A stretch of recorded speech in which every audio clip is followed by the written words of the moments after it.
علامہ اقبال بہت بڑے شاعر ہیں جنہوں نے مسلمانوں کی فکر میں، مسلمانوں کی سوچ میں ایک بلندی پیدا کی ہے۔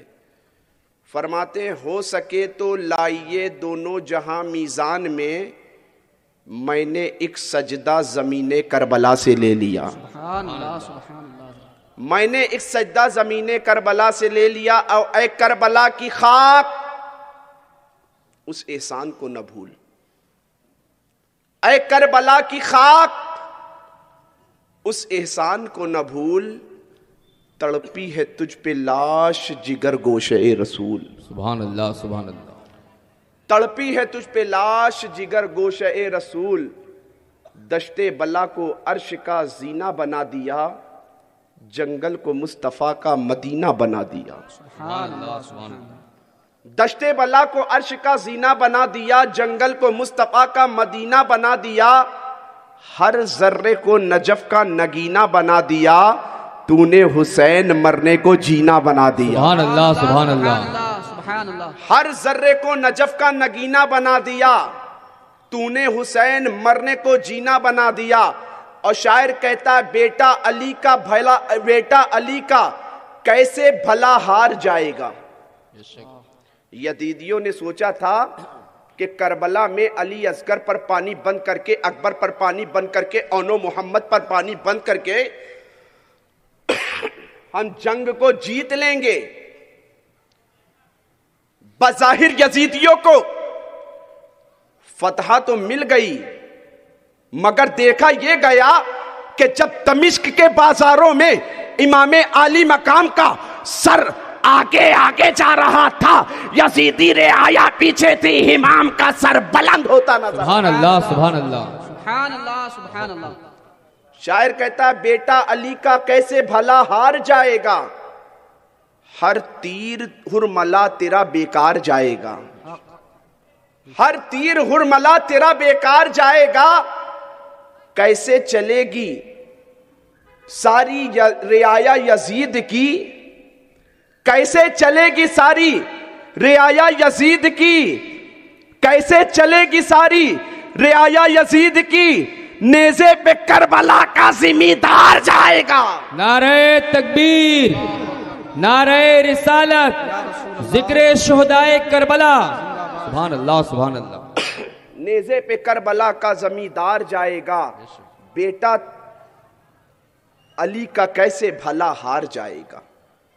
حضرات گرامی وقار، 10 روزہ محفل کی آج آخری محفل، اس اعتبار سے کہ رات کی یہ آخری محفل ہے۔ کل انشاءاللہ شب عاشورہ، یوم عاشورہ کی مقدس دن میں ہم کچھ سماعت کر کے پھر یوم عاشورہ کی یہ رونق ہم سے دور ہوتی نظر آئے گی۔ 2 مہینوں میں آپ احساس کریں، جب یہ 2 مہینے آتے ہیں، ان کے ایام جاتے ہیں، ان 2 مہینوں میں بہت احساس ہوتا ہے۔ ایک رمضان کے آنے پر بہت خوشی ہوتی ہے، جانے پر بہت غم ہوتا ہے۔ اسی طرح جب محرم کی مہینہ، محرم کا چاند نظر آتا ہے تو خوشی کا اظہار ہر عاشقان حسین اس انداز میں کرتا نظر آتا ہے کہ اب امام حسین کا مہینہ آ گیا ہے، ہم امام پاک کا ذکر کریں گے، سیدہ زینب کا ذکر کریں گے، خاتون قیامت کا ذکر کریں گے۔ جو ہی یہ 10 روز کی گھڑی گزرتی نظر آتی ہے، ہر عاشقان حسین غمزدہ ہوتا نظر آتا ہے۔ سبحان اللہ سبحان اللہ۔ حضرات گرامی وقار، آج کربلا کی وہ خون آشامی شام جس میں اہل بیت اطہار کے تمام اشخاص کو بغیر دانے پانی کے شہید کیا گیا، آج وہ امام حسین رضی اللہ تعالیٰ عنہ پر، اہل بیت اطہار پر جو ظلم و ستم، ظلم و بریت کے پہاڑ توڑے گئے، انشاءاللہ میں آج آپ کے سامنے بیان کرنے کی کوشش کروں گا۔ کرب اس لئے کی ایک مرتبہ پورا مجمع جی لگا کر درود پاک پڑھ لے، اللہم صلی علی سیدنا و شفیعنا و حبیبنا نبینا مولانا محمد مبارک وسلم، صلاۃ و سلام علیکہ یا حبیبی یا رسول اللہ۔ حضرات گرامی وقار، کل کی تقریر میں آپ نے سماعت کیا تھا کہ امام حسین رضی اللہ تعالیٰ عنہ کے پاس جب 140 سے زائد خط کوفے کی جانب سے روانہ کیے گئے. آپ نے اپنے بھائی حضرت مسلم بن عقیل کو کوفے کی جانب روانہ کیا تھا.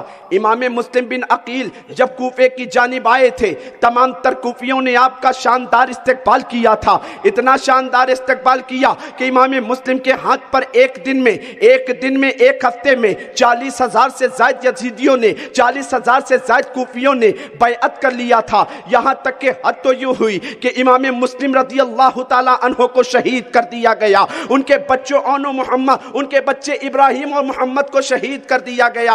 امام حسین کا وہ مقدس قافلہ مدینے کی جدائی کو برداشت کرتے ہوئے مکہ کی جدائی کو برداشت کرتے ہوئے جب مکہ کی جدائی کو برداشت کرتے ہوئے امام حسین کا وہ مقدس قافلہ 8 ذی الحجہ کو مکے سے نکل کر کوفے کی جانب روانہ ہو رہا تھا. امام حسین کا وہ مقدس قافلہ 1 محرم کو کوہ ذی حشم پہنچتا ہے.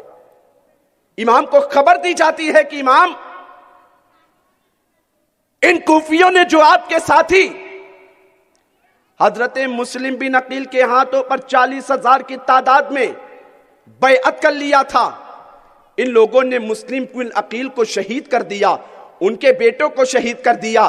امام حسین کو جب راستے میں پتہ چلا تھا تو امام حسین رضی اللہ تعالیٰ عنہ کو جب پتہ چلا گا, جس وقت پتہ چلا تھا, امام حسین رضی اللہ تعالیٰ عنہ نے مسلم بن عقیل کے شہزادوں سے کہا تھا کہ تم لوگوں کو میں اجازت دیتا ہوں, تمہارے لیے یہی کافی ہے کہ تمہارے باپ حضرت امام مسلم کو شہید کر دیا گیا, تمہارے دونوں بھائی ابراہیم اور محمد کو شہید کر دیا گیا, تو ہم تمہیں اجازت دیتے ہیں کہ تم لوگ پلٹ کر مکہ چلے جاؤ, مکے سے مدینہ واپس چلے جانا. تو امام مسلم کے شہزادوں نے کہا تھا امام ہم آپ کے پاس زندہ رہنا مناسب نہیں سمجھتے ہیں,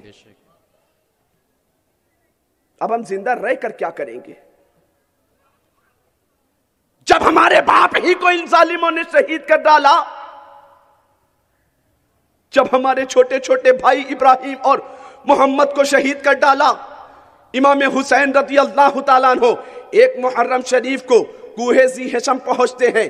حر بن جیحائی 1000 سپاہیوں کو لے کر امام کی بارگاہ میں آتا ہے. امام سے کہنے لگا اے امام عالی مقام, آپ یزید کی بیعت کر لیجئے.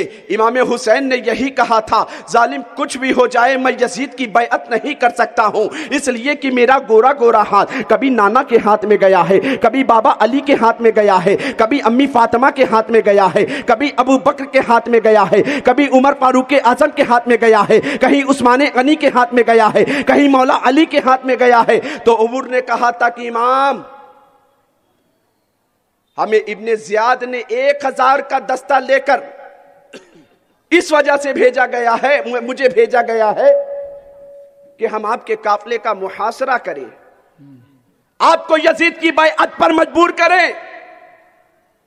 چونکہ حر جس کے دل میں حضرت فاطمہ الزہرا رضی اللہ تعالیٰ عنہ کی عظمت کے تعلق سے اس کے دل میں محبت تھی, امام حسین پر جب اس نے جبر کرنا شروع کیا, زبردستی کرنا شروع کیا, تو امام نے کہا تھا اے حر تجھ پر تیری والدہ روئے, تجھ پر تیری ماں روئے. تو حر نے کہا تھا جو ابھی تک امام حسین کے قافلے میں شامل نہیں ہوئے ہیں, حر نے کہا تھا کہ اے حسین اگر تم نے یہ بات کہی ہے عرب میں کوئی اور یہ جملہ میری ماں کے لیے استعمال کرتا تو میں تمہیں اس کا بہترین جواب دیتا, مگر تمہاری ماں وہ ہے جس کی شان میں آیت تطہیر کہیں نازل ہو رہی ہے, جس کی دعا پر اللہ آسمان سے اپنے بارہ کا نزول فرماتا ہے, جس کی دعا پر اللہ جنت سے کھانا بھیجا کرتا ہے, جس کی دعا پر آپ جیسے شہزادوں کے لیے جنت سے جوڑے آیا کرتے ہیں. سبحان اللہ سبحان اللہ سبحان اللہ سبحان اللہ. محرم شریف کی ایک تاریخ ہے, امام حسین رضی اللہ تعالیٰ عنہ نے یزیدیوں کے سامنے, ان کوفیوں کے سامنے ان کے خط کھول کر سنانا شروع کیے. اے یزیدیوں, اے کوفیوں, کیا تمہارے یہاں مہمان نوازی کا یہی طریقہ ہوا کرتا ہے کہ تم نے تمام تر خط بھیج کر تو مجھے بلا لیا؟ حد تو یہ ہے تمہارے ظلم کی کہ تم نے مسلم بن عقیل کو بھی شہید کر ڈالا ہے، ان کے بیٹے ابراہیم اور محمد کو بھی شہید کر ڈالا ہے۔ حر تمام تر جملے امام حسین کے سن رہا تھا، سننے کے بعد وہ کہنے لگا اے امام حسین، مجھے خدا کی قسم اس بات کی خبر نہیں ہے کہ آپ کو خطوں کے ذریعے بلایا گیا ہے، آپ کو کن کن لوگوں نے خط لکھا ہے؟ امام حسین نے خط کا تھیلا کھولا ہے، تمام تر یزیدیوں کے تمام تر کوفیوں کے سامنے جب خط کا تھیلا کھولا ہے تو حضرت حر جو ابھی تک امام حسین رضی اللہ تعالیٰ عنہ کے قافلے میں شامل نہیں ہوئے، تو انہوں نے کہا مجھے تعجب ہوتا ہے کہ ان کوفیوں نے آپ کو خط بھیج کر بلایا ہے۔ امام حسین نے فرمایا ہاں انہوں نے مجھے خط بھیجا ہے۔ جب خط میں نام کھلا، حر تعجب کی نگاہ سے کوفیوں کو دیکھنے لگے۔ اے کوفیوں، اگر تمہیں کربلا کے میدان میں اگر تم نے اہل بیت اطہار کے تمام تر چشم و چراغ کو بلایا ہے تو ہونا تو یہ چاہیے تھا کہ تم ان کی ضیافت کرتے، تم ان کی مہمان نوازی کرتے، تم اس کے ساتھ اچھا سلوک کرتے، مگر تم نے امام حسین کو بلا کر ان کے ساتھیوں کے ساتھ کیا سلوک کیا ہے کہ تم نے امام مسلم کو بھی شہید کر دیا ہے، ان کے بیٹے ابراہیم اور محمد کو بھی شہید کر دیا ہے۔ حر کی اس تقریر کا اثر تمام تر کوفیوں پر پڑا، مگر وہ کیا کرتے؟ ان کی تلواریں تو کوفیوں کے ساتھ تھی، دل ان کے اگرچہ امام حسین کے ساتھ تھے، وہ مجبور تھے، وہ اپنے آپ کو دنیاوی لالچ میں بیچ چکے تھے۔ خدا کی قسم ایک وقت ایسا آتا ہے کہ امام حسین رضی اللہ تعالیٰ عنہ 7 محرم شریف کو جب کربلا کے میدان میں پہنچتے ہیں، امام حسین رضی اللہ تعالیٰ عنہ کو 1000 سے زائد سپاہیوں کے ساتھ محاصرہ کر لیا جاتا ہے۔ امام حسین رضی اللہ تعالیٰ عنہ سے حر کہتا ہے کہ اے امام، اب مجھے مجبور کیا گیا ہے، ہم آپ کو یہاں سے ایک قدم آگے نہیں بڑھنے دیں گے۔ تو امام حسین نے یہی کہا تھا، اے کوفیوں، کیا تمہاری مہمان نوازی کا یہی انداز ہوا کرتا ہے کہ تم مہمانوں کو بلا کر ان کے ساتھ یہ سلوک کیا کرتے ہو؟ تو خدا کی قسم حر کے سامنے جب امام نے یہ بات کہی تھی تو حر کو امام کی تقریر پر اتنا اثر پڑا، وہ بڑا مایوس ہوا۔ امام، جن لوگوں نے آپ کو خط لکھ کر بلایا ہے، آپ کو ہم ان لوگوں کے بارے میں نہیں جانتے، ہم نے تو خط میں آپ کا نام نہیں لکھا۔ امام، ہمارے پیچھے ابن زیاد نے اپنے تمام تر سپاہیوں کو لگا رکھا ہے، اب وہ ایک ایک چیز کی خبر ابن زیاد تک پہنچا رہا ہے۔ تو امام حسین نے یہی کہا تھا، حر، ہم تم سے اس بات کی مہلت چاہتے ہیں، اگر تم میرے ساتھ ظلم و بربریت کے پہاڑ توڑ رہے ہو تو توڑو، اگر تم مجھے آگے بڑھنے نہیں دے رہے ہو تو نہ بڑھنے دو، اگر تم مجھے آگے نہیں بڑھنے دے رہے ہو تو نہ بڑھنے دو، مگر ہم تم سے اس بات کی اجازت چاہتے ہیں کہ تمہارے سامنے میں 3 شرطیں رکھ رہا ہوں۔ ایک شرط تو یہ ہے کہ میں جہاں جانا چاہتا ہوں، اگر تم لوگوں کا کہنا ہے کہ تمہاری مرضی کی بنیاد پر ہم اپنی مرضی سے یہاں آئے ہیں، تو ہمیں اس بات کی اجازت دے دو کہ ہم یہاں سے چلے جائیں۔ اگر یہ شرط منظور نہیں ہے تو دوسری شرط ہماری یہ ہے کہ ہماری اور یزید سے ملاقات کروا دو، ہم دونوں بیٹھ کر معاملات کو طے کر لیں گے۔ یہاں تک کہ حر کے ذریعے یہ خبر ابن زیاد تک جب پہنچتی ہے، ابن زیاد نے تو سوچا یہ موقع بہت اچھا ہے، یزید بھی اسی چیز پر اتاولا ہے کہ امام حسین کی بیعت کے لیے حسین کو مجبور کرو۔ اب جب امام یزید سے ملنے کو تیار ہو گئے ہیں تو معاملہ تو طے ہو جائے گا ان دونوں کے درمیان، مگر ابن زیاد کے دربار میں ایک شمر ذل جوشن نامی ایک دنیاوی حرص لالچ کا کتا رہا کرتا تھا، جس کے بارے میں مصطفیٰ جان رحمت نے ارشاد فرمایا تھا کہ میں نے خواب دیکھا ہے کہ میرے اہل بیت اطہار کے خون میں ایک دنیاوی کتا منہ مار رہا ہے۔ مصطفیٰ سے پوچھا گیا تھا، یا رسول اللہ، اس خواب کی تعبیر کیا ہے؟ تو مصطفیٰ نے ارشاد فرمایا تھا، اس خواب کی تعبیر یہ ہے کہ میرے اہل بیت اطہار کے خون میں ایک دنیاوی کتا اپنا منہ مارتا پھرے گا، وہ چتکبرا ہوگا اور اس کی نشانی یہ ہوگی کہ وہ کوڑھی ہوگا۔ شمر ذی الجوشن کے بارے میں مصطفیٰ نے یہ نشاندہی فرمائی تھی۔ شمر ذی الجوشن نے ابن زیاد کو ابھارا ہے کہ آخر تمہیں تخت کی لالچ نہیں ہے کیا؟ تمہیں منصب کی لالچ نہیں ہے کیا؟ تمہیں کرسی کی لالچ نہیں ہے کیا؟ اگر تم نے یزید سے امام حسین کے معاملات ڈائریکٹ طے کروا دیے تو یزید کے درمیان، امام حسین کے درمیان اگر معاملہ طے ہو جائے گا تو تمہیں موقع نہیں ملے گا کہ تمہیں کرسی کی لالچ، جس لالچ میں تم نے اتنے ظلم و بربریت کے پہاڑ توڑے ہیں، جس لالچ میں تم نے امام حسین، ان کے تمام تر رفقا، ان کے تمام تر جانثار کو کربلا کے میدان میں، میدان نینوا تک بلانے پر مجبور کیا ہے، تمہاری بات نہیں بن پائے گی۔ یہاں تک کہ عمر ابن سعد کے حکم پر امام حسین اہل بیت اطہار کے تمام تر چشم و چراغ کے اوپر نہر فرات کا پانی بند کر دیا جاتا ہے۔ کون نہر فرات؟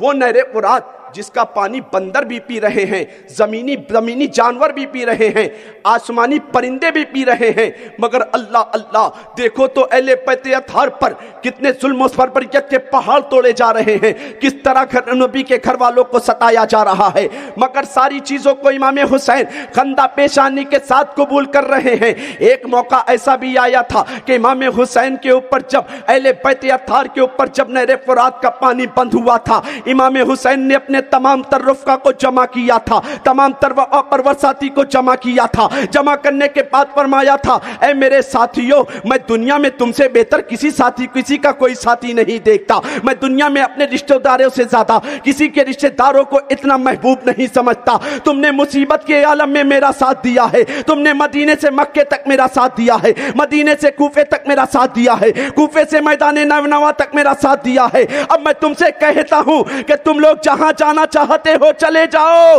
اس لیے کہ یزید میرے خون کا پیاسا ہے، وہ اپنے ہاتھ کو میرے خون سے رنگین کرنا چاہتا ہے۔ تو امام حسین کے تمام تر جانثار امام کے قدموں پر گرے نظر آ رہے تھے اور کہا تھا، امام آپ کی شہادت کے بعد ہمیں زندہ رہنے کا شوق نہیں ہے، ہم کیسے زندہ رہ سکتے ہیں؟ آپ کے بعد، آپ کی شہادت کے بعد ہمیں ایسی زندگی نہیں چاہیے، ایسی زندگی جینے سے کیا فائدہ؟ اس وقت امام حسین کے تمام تر وفا پرور ساتھی جو کربلا کے میدان میں امام حسین کے ساتھ مدینہ شریف سے تشریف لائے تھے، ان لوگوں نے مکہ میں بھی ساتھ نہیں چھوڑا، کوفہ تک آ گئے، ان میں مسلم بن عقیل کے شہزادے بھی تھے اور ان میں مسلم بن عقیل کے شہزادے کھڑے ہوئے، کہنے لگے، اے میرے امام، ہم آپ کا ساتھ کیوں چھوڑ دیں؟ کل بروز قیامت ہم آپ کے نانا کو کیا منہ دکھائیں گے؟ جب آپ کے نانا نے اگر مجھ سے پوچھ لیا کہ اے تمام تر مسلم بن عقیل کے شہزادوں، جب تمہارے والد کی شہادت ہو گئی تھی، تمہارے بیٹوں کو، ہمارے والد کے بیٹے ابراہیم اور محمد کو شہید کر دیا گیا تھا، اس وقت پریشانی کے عالم میں، اس وقت مصیبت کے عالم میں تم نے امام حسین کا ساتھ چھوڑ دیا تھا، ہم امام حسین، اے امام، ہم آپ کے نانا کو کیا منہ دکھائیں گے؟ یہ بات امام حسین رضی اللہ تعالیٰ عنہ نے تب کہی تھی جب امام اہل بیت اطہار کے تمام تر شہزادوں پر، تمام جانثاران امام حسین پر نہر فرات کا پانی بند کیا گیا تھا۔ اے مسلمانوں، یہاں بیٹھے بیٹھے سوچو تو صحیح کہ محرم شریف کی 7 تاریخ اہل بیت اطہار پر نہر فرات کا پانی بند کر دیا گیا۔ عمر ابن سعد، عبداللہ ابن زیاد، امام حسین کے درمیان کئی مرتبہ گفتگو ہوئی، ہر بار گفتگو کا کوئی حاصل نہ نکلا۔ رات کی تنہائی ہے، محرم شریف کی 9 تاریخ ہے، محرم شریف کی 9 تاریخ شب عاشورہ کی شب لگ چکی ہے۔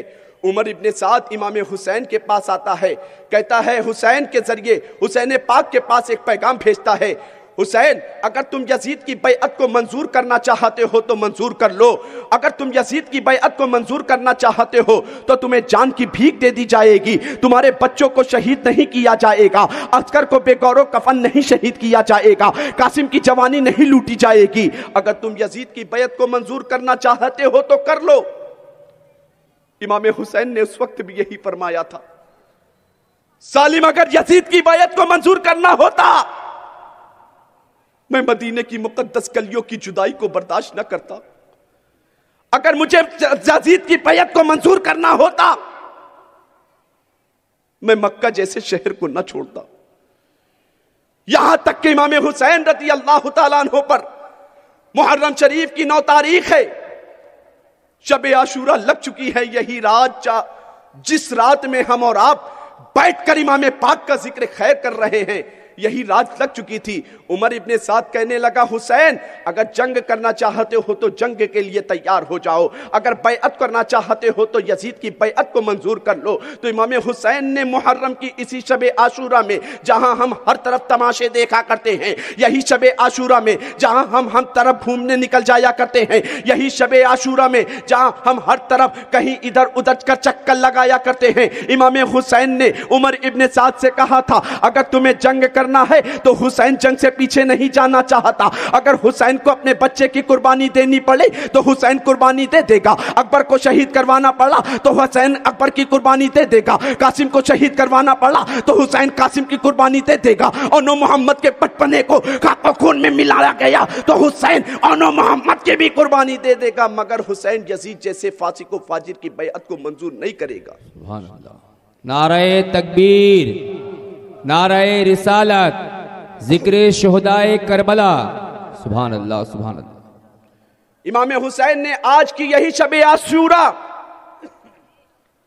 یہی تاریخ تھی، جمعرات کا دن تھا، امام حسین رضی اللہ تعالیٰ عنہ نے عمر ابن سعد سے کہا تھا کہ اگر تم جنگ کرنا چاہتے ہو، اگر تم جنگ کرنا چاہتے ہو تو جنگ صبح کر لینا، آج کی رات ہمیں عبادت کر لینے دو، آج کی رات اللہ کی بندگی میں اپنے سر کو جھکا لینے دو، آج کی رات ہمیں اللہ کی بارگاہ میں سجدہ شکر ادا کر لینے دو۔ امام حسین اپنی بہن سیدہ زینب کے پاس آئے، کہنے لگے اے بہن زینب، مجھے معلوم ہے کہ کل کی صبح جو نمودار ہوگی وہ تیرے بھائی حسین کے قتل کی صبح ہوگی۔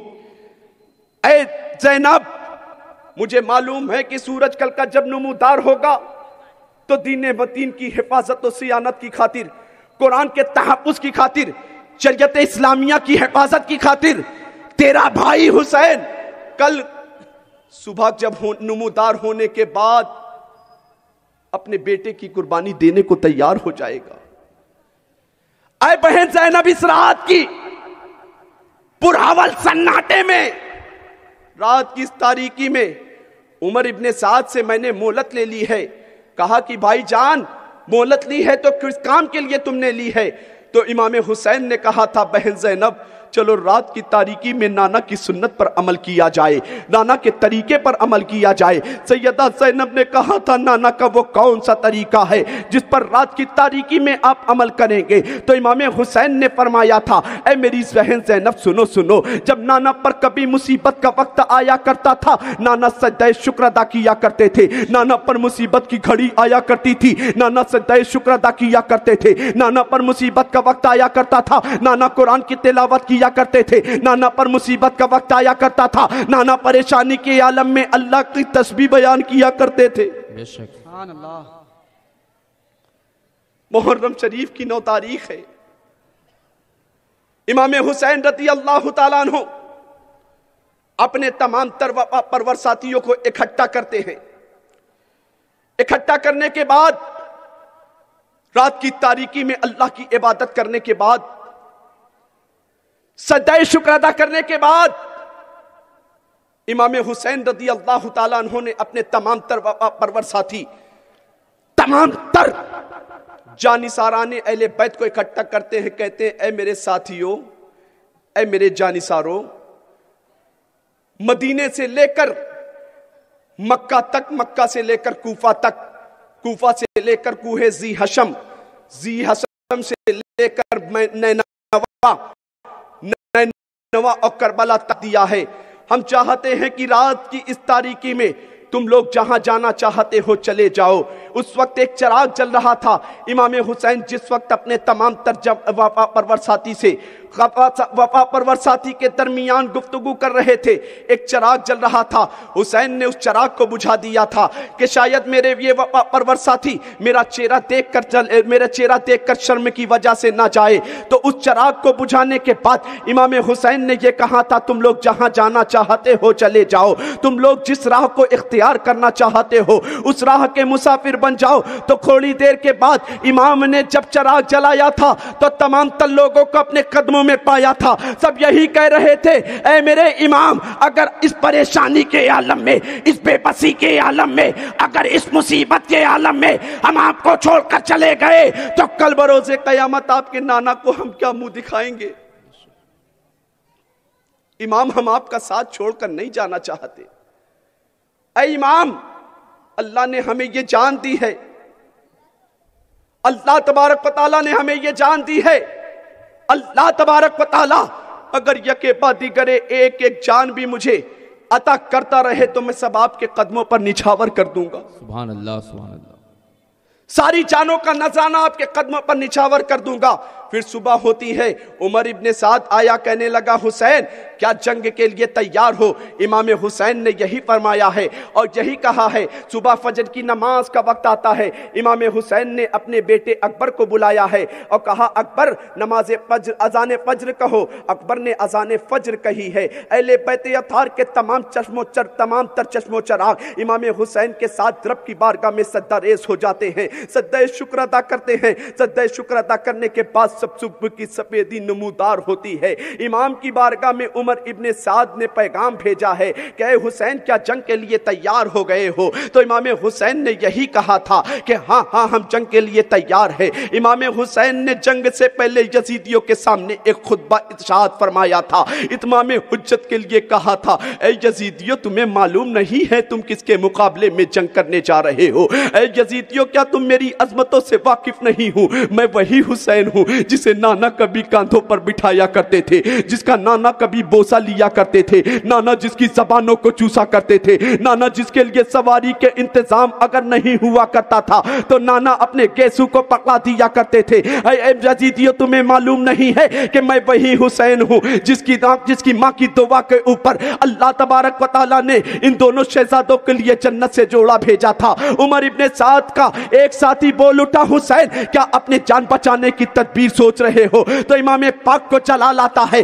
فرماتے ہیں, ظالم اگر مجھے جان بچانا ہوتا تو مدینے کی جدائی کو نہ برداشت کرتا. اگر جان بچانا ہوتا اکبر کو میدان کربلا میں لے کر نہ آتا. اگر جان بچانا ہوتا اصغر کو لے کر نہ آتا. اگر جان بچانا ہوتا مکے کی جدائی کو برداشت نہ کرتا. اتنے میں ایک یزیدی بول اٹھا, امام حسین نے جو خیمے میں آگ لگوائی تھی اپنے خیمے کی حفاظت کے لیے, ایک یزیدی ظالم بول اٹھا, حسین کیا تم نے دنیا میں ہی اپنے لیے جہنم کی آگ بنا لی ہے؟ تو خدا کی قسم امام حسین کا تیور بول رہا تھا, یزیدی تو مجھے ظالم آگ جہنمی کہہ رہا ہے. اللہ کی بارگاہ میں امام نے ہاتھ اٹھایا ہے, رب کی بارگاہ میں سجدہ ریز ہو کر دعا کرتے ہیں, اے اللہ میں تیرے محبوب کا وہی پیارا نواسا ہوں جس کو سجدے کی حالت میں اگر مصطفیٰ کی پشت پر چل جایا کرتا تھا تو مصطفیٰ سجدے کو لمبا کر دیا کرتے تھے. اے اللہ میں تیرے محبوب کا وہی نواسا ہوں جس کے خاطر مصطفیٰ جان رحمت رو دیا کرتے تھے. اے اللہ تیرے محبوب کا وہی شہزادہ ہوں